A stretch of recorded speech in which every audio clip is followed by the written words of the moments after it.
అసలైన బ్రేకింగ్, ఈ రాష్ట్రానికి బాగా ఇంపార్టెంట్ న్యూస్ ఇది. కేసీఆర్కు notice, Bhupalpalli principal sessions court జారీ. మేడిగడ్డ బ్యారేజీ డ్యామేజ్పై రివిజన్ పిటిషన్ ఎఫెక్ట్. మొత్తంగా 8 మందిపై అభియోగం. ఐపీసీలోని 120B, 420, 386, 406, 409 సెక్షన్ల కింద కేసులు. హరీష్ రావు, స్మితా సబర్వాల్ పేర్లు సైతం. మెగా ఎల్ఎన్టీ కంపెనీల పేర్లు వచ్చే నెల 5న విచారణకు హాజరు కండి. నోటీసుల్లో పేర్కొన్న sessions court. Nagavelli Rajalingamurthy legal పోరాటంతో కదలిక. ఆ దేవుడు ఎవరినో, ఆ నాగవెల్లి రాజలింగరాజు ఎవరైతే ఉన్నారో ఆయన యొక్క ఫేస్ నేను మీకు ఇప్పుడు చూపెట్టేటువంటి ప్రయత్నం చేస్తా. వాట్సాప్ ఓపెన్ చేసినాం కాబట్టి ఇంట్లో క్లోజ్ అయింది.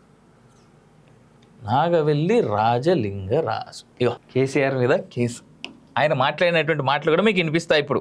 లింగమూర్తి, నేను జయశంకర్ భూపాలపల్లి జిల్లా కేంద్రం నుంచి మాట్లాడుతున్న సామాజిక కార్యకర్తగా ఈ గత ప్రభుత్వంలో కేసీఆర్ ప్రభుత్వం చేసిన అవినీతి మీద నిరంతర పోరాటం చేసుకుంటూ పోయిన సంవత్సరం అక్టోబర్ 20వ తారీఖున మేడిగడ్డ కుంగడం జరిగింది. కుంగిన విషయంలో నేను భూపాలపల్లి పోలీస్ స్టేషన్ లో నేను కంప్లైంట్ ఇస్తే నా కంప్లైంట్ వాళ్ళు రిజెక్ట్ చేయడం జరిగింది. వెంటనే నేను దాని మీద 200 సిఆర్పిసి ఐపీసీ సెక్షన్ ప్రకారం junior principal junior civil judge అందు నేను కేసు వేయడం జరిగింది.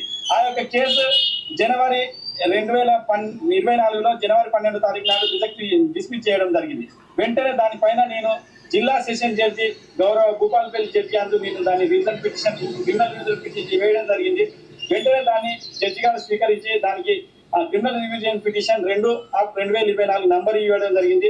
నేను ఈ కేసులో దోషులుగా పరిగణించినటువంటి వ్యక్తులు గౌరవ మాజీ ముఖ్యమంత్రి KCR, Harish Rao, Rajat Kumar, Smita Sabharwal, Hariram, Suresh Kumar, mega Krishna Reddy, Suresh L&T company CNMD, వీళ్ళందరూ కలిసి 35,000 కోట్లతోటి ఉన్నటువంటి తుమ్మిడిహెట్టి నుంచి వెల్లంపల్లికి ఉన్న ప్రాజెక్టును 1,35,000 కోట్ల వరకు పెంచి దాన్ని ఆర్థిక నేరాలకు పాల్పడి ప్రజాధనాన్ని దుర్వినియోగం చేసి తెలంగాణ ప్రజలను వాళ్ళను మసిపూసి మారడిగా చేసినటువంటి వీళ్ళు ఒక గారడిగాళ్ళు. వీళ్లకు చేసిన తప్పులకు వెంటనే శిక్ష పడాలనే ఉద్దేశంతో నేను ఒక సామాన్యుడిగా నాకు ఎన్నో ఆర్థిక ఇబ్బందులు ఉన్నా నేను ముందుకు వచ్చి, ఎందుకంటే రాజకీయ నాయకులు, అధికారులు ఆయన ఇంకా చాలాసేపు మాట్లాడడం జరిగింది. ఆయన 2-3 వీడియోలు ఉన్నాయి ఆయన మాట్లాడినాయి. సో ఏదేమైనా I'm very happy to say that ఇప్పటికైనా కేసీఆర్ కుటుంబం పైన ఒక సామాన్యుడు కేసు వేసిండు. ఆ సామాన్యుడి కేసుని పోలీస్ స్టేషన్లో పోలీసులు రిజిస్టర్ చేయకపోతే ఆ సామాన్యుడు వెళ్ళి కోర్టును ఆశ్రయించిండు. కోర్టును ఆశ్రయిస్తే కోర్టు గైడెన్స్ ఇచ్చింది. ఇలా కోర్టు లెక్కల ప్రకారం మొత్తంగా 8 మందిపై అభియోగం. ఆ 8 మందికి ఎవరెవరికి నోటీసులు ఇచ్చింది కోర్టు అనేటువంటి చూద్దాం. నోటీసులు జారీ అయింది వీరికి: కె చంద్రశేఖర్ రావు, మాజీ ముఖ్యమంత్రి; హరీష్ రావు, ఇరిగేషన్ మాజీ మంత్రి; రజత్ కుమార్, ఇరిగేషన్ మాజీ special CS; Smita Sabharwal, CMO మాజీ సెక్రటరీ; బి హరిరామ్, ఇరిగేషన్ మాజీ ఇంజనీర్ ఇన్ చీఫ్; ఎన్ శ్రీధర్, నాటి irrigation chief engineer; Krishna Reddy, mega engineering managing director; Suresh Kumar, general manager, L&T company. Local court ఇంత పెద్ద ఎత్తున ఒక మాజీ సీఎంకి, ఆయన సిఎస్కి, మాజీ మంత్రులకి, మేఘా లాంటి, ఎల్ఎన్టీ లాంటి సంస్థలకి నోటీసులు జారీ చేసిందంటే దీంట్లో ఎంతో కొంత వాస్తవం లేకుండా చేయదని ఘంటాపథంగా ముమ్మాటికి చెప్తా ఉన్నా నేను. మేడిగడ్డ బ్యారేజ్ డ్యామేజ్ విషయంలో మాజీ సీఎం కేసీఆర్కు Bhupalpalli principal sessions judge court నోటీసులు జారీ చేసింది. ఆయనతో పాటు మొత్తం 8 మందికి నోటీసులు జారీ అయ్యాయి. అందులో కేసీఆర్, హరీష్ రావు, రజత్ కుమార్, స్మితా సబర్వాల్, హరిరామ్, శ్రీధర్తో పాటు మేఘా ఎల్ఎన్టీ సంస్థల కూడా పేర్లు సైతం ఉన్నాయి. వచ్చే నెల 5న జరగనున్న విచారణకు వీరంతా హాజరు కావాలని నోటీసుల్లో కోర్టు పేర్కొన్నది. ఒకవైపు కాళేశ్వరం ప్రాజెక్టుపై సుప్రీంకోర్టు మాజీ న్యాయమూర్తి జస్టిస్ పినాకి చంద్రఘోష్ నేతృత్వంలోని ఎంక్వైరీ కమిషన్ దర్యాప్తు జరుపుతూ ఉండగానే భూపాలపల్లి సెషన్స్ కోర్టు నుంచి సైతం 8 మందికి నోటీసులు జారీ కావడం గమనార్హం. ఈ 8 మందిపై ఐపీసీలోని 120B, 386, 406, 409, 420 సెక్షన్ల కింద కేసులు నమోదయ్యాయి. మేడిగడ్డ బ్యారేజ్లోని 7వ బ్లాక్లో పిల్లలకు డ్యామేజ్ జరిగినప్పుడే నాగవెల్లి రాజలింగమూర్తి పోలీసులకు ఫిర్యాదు చేశారు. కేసీఆర్, హరీష్ రావు సహా 8 మందిని నిందితులుగా చేర్చాలని కోరారు. అప్పటికే కాళేశ్వరం ప్రాజెక్టు అసిస్టెంట్ ఇంజనీర్ ఈ ఘటనపై స్పందించి మేడిగడ్డ ఘటన వెనుక వామపక్ష తీవ్రవాదుల కుట్ర ఉందని చెప్పారంటూ 7వ పేజీ. దీనికి కొనసాగింపుగా రాజలింగమూర్తి స్థానిక పోలీస్ స్టేషన్లోనే ఫిర్యాదు చేశారు. కానీ ఎఫ్ఐఆర్ నమోదు చేయకపోవడంతో Bhupalpally first class principal judicial magistrate కోర్టును ఆశ్రయించారు. కానీ ఆ పిటిషన్ డిస్మిస్ అయింది. ఇందుకు నిర్దిష్ట కారణాలను వెల్లడించలేదని పేర్కొన్న పిటిషనర్ రాజలింగమూర్తి హైకోర్టును ఆశ్రయించారు. అనంతరం ఒరిజినల్ పిటిషన్ దాఖలు చేసిన కోర్టులోనే రివిజన్ పిటిషన్ దాఖలు చేయాలని హైకోర్టు సూచించింది. దీంతో ఈ ఏడాది మార్చి నెలలో Bhupalpalli first class principal judicial magistrate కోర్టులో రివిజన్ పిటిషన్ దాఖలు చేశారు. దీన్ని విచారించిన అనంతరం అది జిల్లా ప్రిన్సిపల్ సెషన్స్ కోర్టుకు బదిలీ అయ్యింది.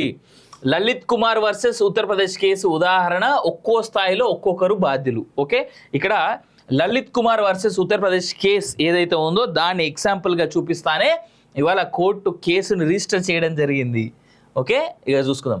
రివిజన్ పిటిషన్లో లలిత్ కుమార్ వర్సెస్ ఉత్తరప్రదేశ్ కేసును నాగవెల్లి రాజలింగమూర్తి ఉదాహరించారు. ఈ కేసులో గతంలో సుప్రీంకోర్టు వెలువరించిన తీర్పును ప్రస్తావించారు. పోలీసులకు ఫిర్యాదు వచ్చిన తర్వాత దాన్ని పరిశీలించి వెంటనే ఎఫ్ఐఆర్ నమోదు చేయాల్సి ఉంటుందని, కంప్లైంట్ మీద ప్రాథమిక దర్యాప్తు జరపాలని, ఆ తర్వాత ఛార్జ్షీట్ 2ను దాఖలు చేయాలని లేదా సంబంధించిన జ్యుడిషియరిక్షన్ ఉన్న పోలీస్ స్టేషన్కు బదిలీ చేయాలని కింది కోర్టుకు వచ్చిన పిటిషన్ను ఎక్కువ కాలం పెండింగ్లో ఉంచాల్సిన అవసరం లేదని ఇలా అనేక అంశాలను పిటిషనర్ తన రివిజన్ పిటిషన్లో ప్రస్తావించారు. స్పెషల్ జడ్జీలు మాత్రమే అవినీతి నిరోధక సెక్షన్లు, ఐసీసీ సెక్షన్ల కింద నమోదయ్యే కేసులను విచారిస్తారనే సాకును చూపి కేసును దిగువ కోర్టు డిస్మిస్ చేసిందని ఉదాహరించారు. కాళేశ్వరం ప్రాజెక్టు వ్యవహారంలో ప్రజాధనం దుర్వినియోగమైందని, నిబంధనల ప్రకారం జరగాల్సిన soil test, geological test, ecological system study తదితరాలను చేపట్టకుండా హడావుడిగా పనులు మొదలయ్యాయని రాజలింగమూర్తి ఆ రివిజన్ పిటిషన్లో ప్రస్తావించారు. మేడిగడ్డ బ్యారేజ్ నిర్మించిన ప్రాంతంలో భూమి లోపల బొగ్గు గనులు ఉన్నాయని, లూజ్ మట్టి ఉన్నదని, బ్యారేజ్ నిర్మాణానికి ఇది అనువైన ప్రాంతం కాదని, ఈ డిజైన్ సివిల్ ఇంజనీర్లు ప్రిపేర్ చేయలేదని, నిర్దిష్టమైన డిపిఆర్ సమగ్ర ప్రాజెక్ట్ నివేదిక లేకుండానే బ్యారేజ్ నిర్మాణమైందని, ఇలాంటి అనేక అంశాలను ఆయన పేర్కొన్నారు. తన పిటిషన్ డిస్మిస్ చేయడం మొదలు ఆర్డర్ కాపీ ఇవ్వకపోవడం, ఆ తర్వాత ప్రత్యేక రిక్వెస్ట్ పెట్టి తెప్పించుకోవడం వంటివి జరిగాయని వివరించారు. తర్వాత తాను ఉన్నత న్యాయస్థానానికి వెళ్లి రివిజన్ పిటిషన్ వేయాలని నిర్ణయం తీసుకోవాల్సి వచ్చిందని రాజలింగమూర్తి పేర్కొన్నారు. ఒక్కో స్థాయిలో ఒక్కొక్కరు బాధితులు. కాళేశ్వరం ప్రాజెక్టులో భాగమైన మేడిగడ్డ లక్ష్మీ బ్యారేజ్కు డిజైన్ మొదలు నిర్మాణంలో నాణ్యతా లోపం, నిర్వహణలో నిర్లక్ష్యం వరకు అప్పటి ముఖ్యమంత్రి హోదాలో కేసీఆర్, ఇరిగేషన్ మంత్రిగా హరీష్ రావు సహా ఒక్కో స్థాయిలో ఒక్కొక్కరు బాధితులుగా ఉన్నారని రివిజన్ పిటిషన్లో పేర్కొన్నారు. కేసీఆర్, హరీష్ రావుతో పాటు అప్పటి irrigation secretary Rajat Kumar, CMO కార్యదర్శి Smita Sabharwal, engineer in chief Hariram, chief engineer Sridhar, project contract దక్కించుకున్న మెగా నిర్మాణ సంస్థ అధినేత కృష్ణారెడ్డి, బ్యారేజ్ నిర్మించిన ఎల్ఎన్టీ ప్రతినిధులను ప్రతివాదులుగా పిటిషనర్ పేర్కొనడంతో 8 మందికి భూపాలపల్లి ప్రిన్సిపల్ సెషన్స్ జడ్జ్ నోటీసులు జారీ చేశారు. సెప్టెంబర్ 5న విచారణ జరగనున్నందున ఈ 8 మంది హాజరవుతారా లేక వారి తరఫున న్యాయవాదులను పంపుతారా అనేది ఆసక్తికరంగా మారింది. రైట్, ఇగో ఒకటి చాలా క్లియర్ ఏంటంటే మన దేశం కల్పించినటువంటి అన్ని రకాల కారణాల చేత వీళ్ళు అటెండ్ అయ్యేదానికంటే వీళ్ళ యొక్క అధికారికంగా వీళ్ళు నియమించుకునేటువంటి అడ్వకేట్స్ అటెండ్ అయ్యేందుకు చాలా ఎక్కువ ఛాన్సెస్ అవుతున్నాయి. బట్ ఏదేమైనా ఒక కామన్ మ్యాన్ చేసినటువంటి కేసుని వాళ్ళ కోర్టు స్వీకరించడం ఏదైతే ఉందో చాలా అద్భుతమైనటువంటి అంశం. అయితే ముందు దశలోనే పోలీసులు ఎందుకు రిజిస్టర్ చేయలేదు కేసు, కేసీఆర్ లాంటి వాళ్ళకి భయపడ్డారా అనేటువంటిది పెద్ద అంశం ఇక్కడ. పోనీ లోకల్ కోర్టు ఆయన ఇప్పుడు ఎక్కడైతే రివిజన్ పిటిషన్ వేసాడో అదే కోర్టులో ఫస్ట్ కేసు ఫైల్ చేయమన్నా కానీ ఆ కేసు తీసుకోలేదు కోర్టు.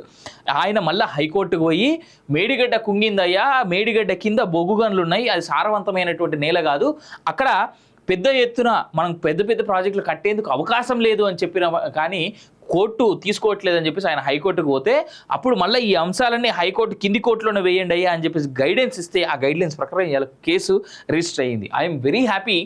కామన్ మ్యాన్కి సంబంధించి ఇప్పుడు చాలా చాలా అంశాలు ఉంటాయి. మనం నేను కూడా బీజేపీ ఏదైనా తప్పులు చేస్తే పోయి కేసు వేసేయచ్చు.